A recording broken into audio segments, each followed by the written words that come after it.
Capricorn. Let's do a card reading for you, mga Capricorn, Sun, Moon, Rising. This can resonate to you, with you, or to everybody. Magre-resonate po ito sa inyo or sa kung sino man, anytime. Kahit kailan nyo ito mapanood, okay? Kahit na hindi na October. Basta October 2025 po ito. Para kung na sa October ng 2025. Six of Spades. So, Capricornians will definitely have fears or worries. Mga alalahanin. May mga bagay na hindi sigurado kung ano mangyari. This can also mean betrayal or cheating. It depends. For Diamond. Kung gusto niyo siguraduhin yung isang sitwasyon, there should be a security, pero pwedeng mag-alala ka na hindi ka sigurado. Five Diamond, lalo sa trabaho, pera, finances, transaction, or negosyo.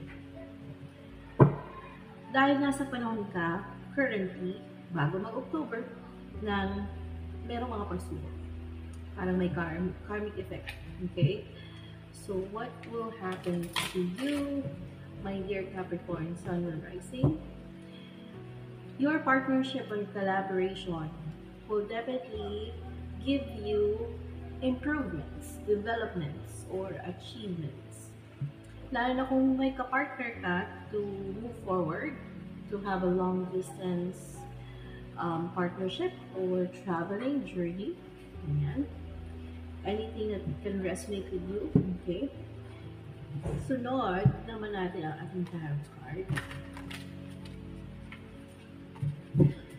So, ang card na ito ay para sa Capricorn natin na yes, there will be an ending, letting go, separation, may magtatapos na cycle ng buhay mo. Yung mga lumang pamumuhay na yan, sigurado nila let go para sa mas fruitful, mas abundant, at mas secure na buhay sa mga susunod na taon. The coming next 7 years of your life will definitely start within this week moving forward. Okay?